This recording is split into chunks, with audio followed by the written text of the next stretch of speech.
नमस्कार साथियों, स्वागत है आप सभी का आकाश स्टडी पॉइंट पर। तो आप हैं मेरे साथ ऐसे विषय की चर्चा करने के लिए जो कि हिंदी के भाग 2 पाठ 2 से बनपथ शीर्षक से लिया गया है। तो आइए देखते हैं। और ये बनपथ शीर्षक अयोध्या कांड का है। तो बनपथ का मतलब होता है कि जंगल के रास्ते पर। वन मतलब जंगल, पथ मतलब रास्ता। तो यहां से तुलसीदास जी ने क्या लिखा है, जब भगवान श्री राम, माता सीता और लक्ष्मण जी वन जा रहे थे तो उनके बारे में जो तुलसीदास जी ने वर्णन किया है वो बहुत ही सुंदर है। इसे देखते हैं आगे।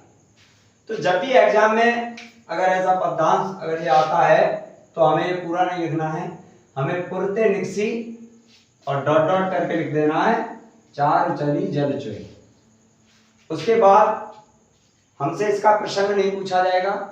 फिर भी इसका प्रसंग अगर पूछा जाता है तो यहाँ पर माता सीता के कोमलता का वर्णन है, इसका हमें पूछा जाता है संदर्भ, जो कि मैंने यहाँ लिखा हुआ है। तो प्रस्तुत पद्यांश हमारी पाठ्य पुस्तक हिंदी के काव्यखंड में संकलित बनपथ शीर्षक से अवतरित है, जिसके रचयिता गोस्वामी तुलसीदास जी हैं।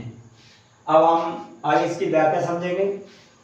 तो पहले अच्छे से इसे पढ़ेंगे, उसके बाद इसकी व्याख्या समझेंगे। तो चलिए पढ़ते हैं। तो पुरते निकसी रघुवीर वधु दर धीर, दय मग में डग द्वय, जल की भर बालकनी जल की पुट सुख गए मधुराधर द्वय। फिर बूझते हैं चलनो अब कैतिक, पर्ण कुटी करियो कि तुहे, पिय की लखी आतुरता पिय की अखियां अत्याचार चली जल चुए। यानी कि यहाँ पर तुलसीदास जी क्या कह रहे हैं कि जैसे ही भृंगवीरपुर से माता सीता जैसे ही भृंगवीरपुर से निकली तो रघुवीर वधु मतलब माता सीता भगवान श्री राम की पत्नी, धर धीर दय मग में डग द्वय। धर धीर मतलब धैर्य धारण करके, दय मग में डग द्वय तो रास्ते में 2-4 कदम जैसे ही वो धैर्य धारण करके चली, फिर क्या हुआ, जल की बल बालकनी जल की, यानी कि उनके माथे पर पसीने की 2-4 बूंदें झलकने लगी या दिखाई देने लगी। तो पट सूख गए मधुराधर वे, यानी कि फिर उनके जो कोमल होठ थे, मधुर जो होठ थे वो भी सूख गए।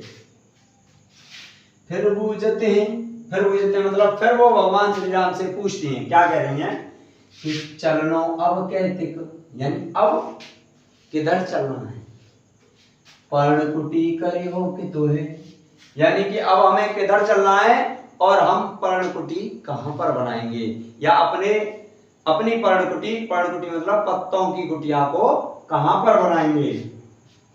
पिय की लखे आतुरता पिय की अखियां अत्याचार चली जल चुए, यानी कि पिय की लखे आतुरता पिय की, तो पिय मतलब सीता जी की या अपनी पत्नी की आतुरता को देख करके पिय की अखियां मतलब भगवान श्री राम की आंखें, अत्याचार चली जल चुए, अत्याचार चली जल चुए मतलब भगवान श्री राम की आंखें सीता जी की आतुरता को देख करके जलमग्न हो गई या उनके आंखों में आंसू आ गए।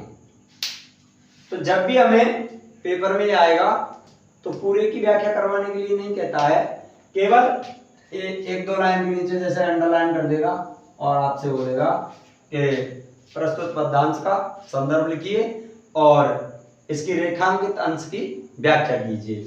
तो मैंने यहाँ पर इस पूरे पद्यांश की व्याख्या लिखी हुई है। तो इसकी व्याख्या है कि भृंगवीरपुर से निकलकर सीता जी ने लगभग 2-4 कदम आगे बढ़ी थी कि उनके मस्तक पर जल की बूंदें झलकने लगी और उनके मधुर होठ सूख गए। तभी वो राम जी से पूछती हैं कि अभी हमें कितना दूर चलना पड़ेगा तथा वहां पर हम अपनी पत्तों की कुटिया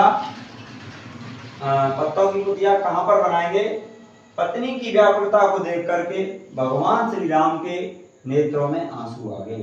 तो आप इसका स्क्रीनशॉट ले सकते हैं और आपको इसकी तैयारी पूरी करनी है। पेपर में क्या पता कौन सी लाइन के नीचे अंडरलाइन करके पूछ ले, रेखांकित अंश की व्याख्या कीजिए।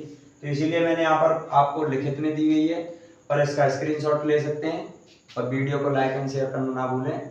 मिलते हैं नेक्स्ट वीडियो में। Thank you so much.